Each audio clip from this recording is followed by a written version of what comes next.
That snaps for losers, man. I don't get involved in that stuff, but Angel Rashad Milligan rolling out. That's a good question. Brandon, you want one quick question? We can't ask Rashad questions. Hey, Rashad. For sure. All right. Tay-K got 80 years, bro. I haven't watched this video, so I want to see it. What happened? It's just 15 seconds, so I just want to see it. And also, things like another phrase, rob a nigga shoes, rob a nigga lace. You remember that? Hey, yo. No, I know that. And also, Hey, yo. Yo, you know what's crazy about that song? So I was literally watching the music video for the race because it was, I was looking up I was trying to see some like footage from today of the sentencing. And while I was looking it up on, Twitter, someone had the race up there and stuff like that. So I was like, oh, okay, the race. In the video, he says, I don't know if you guys noticed. Hold on. I'm about to pull it up. But in the video, he says, he said, we gonna be eating good noodles. When he say we gonna be eating good noodles every day, he says, free pimp. I did not know what he was talking about. He talking about this dude. His name like Jalen or whatever. For those of y'all who don't know, who haven't been following the case, this guy right here is a young man that encouraged Tay-K to do what he allegedly or do what he has been convicted of doing with this 2017 case with the fallen, photographer and things of that sort. With the unaliving of the photographer in 2017. He was the one that was with him, the much older, bigger homie and stuff like that.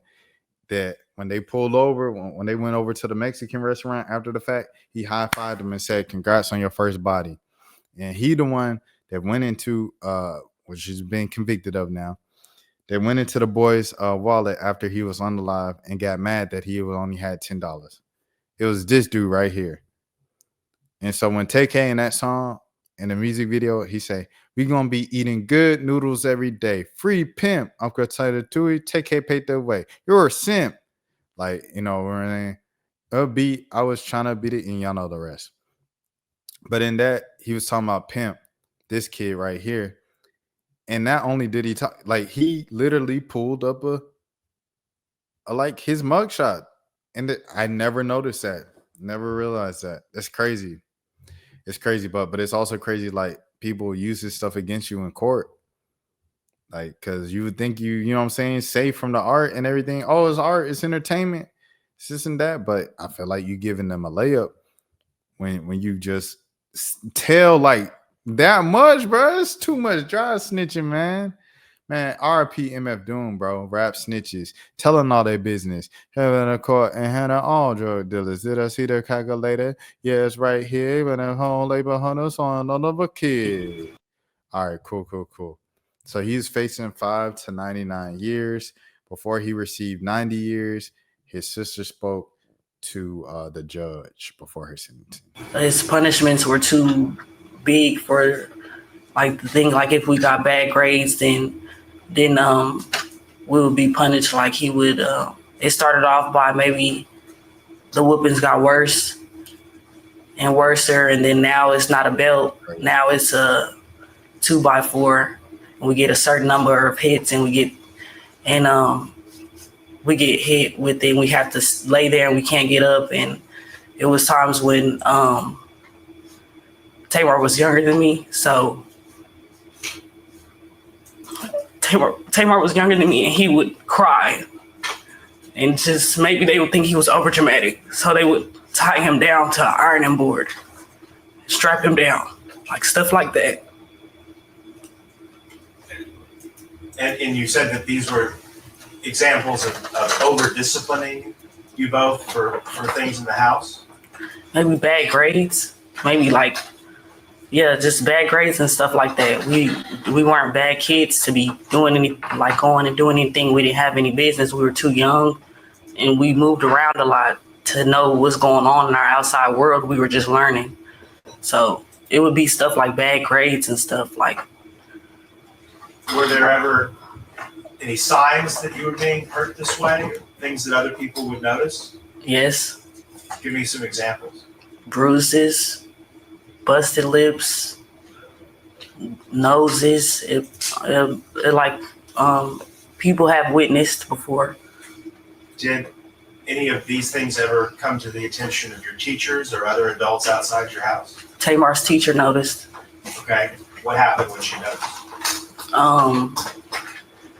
I wasn't there the exact moment. A certain teacher took a maybe noticed Tamar, and Dang, that's crazy. That's crazy. Okay, so let's do the math, man. Let's do the math. Okay, hold on. Where we at? Where's the 55? Okay, so 55 years. That was 2019. 2019 was 55 years, right? So 2019 is now 2016. So that was 6 years ago. Tay-K is now 24. So he got sentenced when he was 18. 18. So 6 off of okay. 18. So we're gonna start off with 18. Okay. 18 plus 55. So he was gonna be in there until he was 73. Now today, he was sentenced to 80 years. Hold on. How you go back? Okay, so he won't get out of prison until he's 153 years old. It's not looking so good. It's not looking so good for Tay-K, man. He's gonna have to be 153 years old.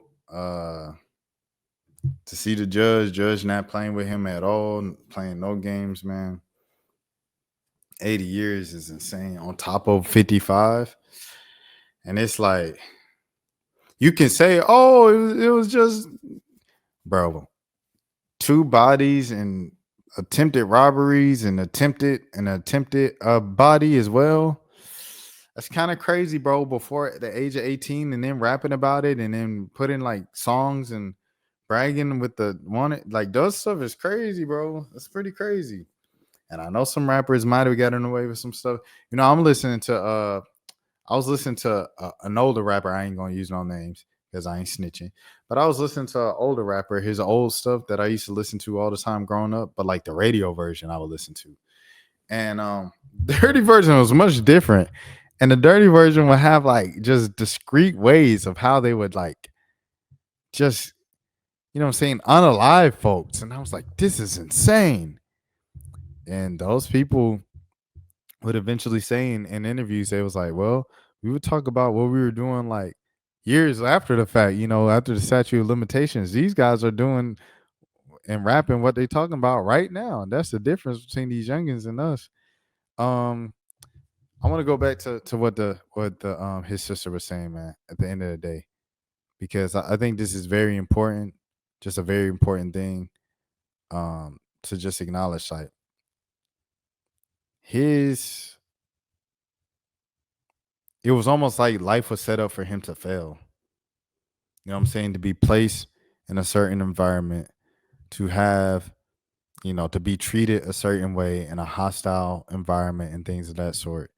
It was almost like it was set up for him to fail. The things that the media is being fed to him and the thing that people like, hold on, give me a second here to pull it back up. And to have people like this moron, you know what I'm saying? Like, as your OGs, as the people you looking up to, as the people you learning from. It gets real sad, bro. It's real sad. Like, because a lot of people, they join gangs or whatever you want to call them and stuff like that. They join them to feel a sense of community, to have a family, because they feel like their family is a bit too disconnected or too chaotic and things of that sort. And so it's just really sad how at the core of like the kid being evil and just a the cool rapper that don't care, like, oh, I did it, I do it again. You see all his music videos is like the props and stuff like that, just like pointing to the camera, and he's just like loving it. Like his album cover, he holding it on the kitchen, the kitchen counter. Y'all know the album cover, everything like that. Like that was just his whole kind of persona.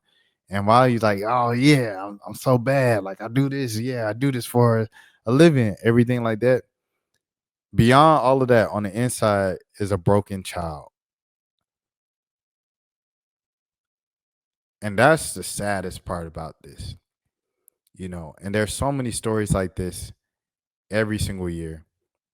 I've lost homies to senseless violence and people trying to up a skull and wars and all that and community wars and all these things. Like I've lost people to those type of activities. And to know that it all stems from being a broken child who never got to fully heal, it's terrible, because you could say, oh no, yeah, what else was I supposed to do? I ain't have no other options, I had to get it some way, this and that. I know some people who dominoes, right? You know what I'm saying, minimum wage, and they still find a way to, like, okay, I'm gonna work these shifts, and I do know some folks that was serving. I ain't gonna lie, I do know some folks that was serving, and that helped them get to college and stuff like that, and then they jumped out the game and stuff like that, by the time they got to college. And by the time they graduated college. But still, for the most part, I know a lot of people who were placed in lesser conditions and bad situations and stuff coming up, and they figured it out in kind of more safer ways than the way that Tay-K chose to go. You know what I'm saying? And you can say, oh, he's evil, he's evil. It's easy to call someone evil and things of that sort when they're older, 16, 17, 18. But at the same time, bro,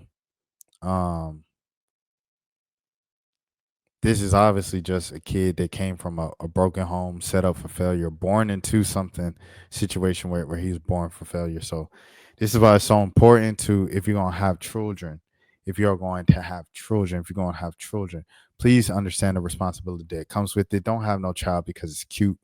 Don't have no child because you want to post a little baby on Facebook. Don't have a child because you want to feel the rush of intimacy to the fullest degree and live on the edge, and oh, it's the risk of it that she could get pregnant or we could get pregnant. Don't do it for that. Do it because hey, you're doing it for the love of God. You're helping. What I'm saying, you want to help expound, you want to build your own family and your own memories and help the population. The world population is going down because people like selfish people like me won't have children yet. What I'm saying, and all these things. We're holding out longer than ever to have children. Each generation, younger and younger, more and more self-absorbed. Millennials. I'm a millennial. A younger millennial, but I am a millennial, and Gen Z and stuff like that. My little sister don't have babies and stuff. We're gonna continue to do it, but I mean, if you're gonna have a kid, have it for that reason, bro. You know what I'm saying? Don't have no kid just to be having a kid, bro. You know what I'm saying? Because and this is why, you know what I'm saying, if we really want to go there, pro-choice, it's such a big thing. Bro grew up in Texas where that is a huge thing. Pro-choice, everything like that. Y'all know how it's going over there with Governor Abbott and things of that sort. But and Ted Cruz and all them folks over there. But this is why I feel like pro-choice is kind of important in some cases with some people. Because if they're born, you know what I'm saying, pro-life, everything like that, they just set up for failure, bro. They're not placed in the best positions to succeed. And yes, we're not God. And yes, some people have overcome every obstacle and become NASA, you know what I'm saying, rocket scientists and all of these things. But at the same time, bro, it's like, what it's going to be with these folks, with some of these folks, man. Statistics show the probability is it's going to be more kids like a Tay-K than a kid like a, I don't know, Gail King, who went up into space. He ought to did that.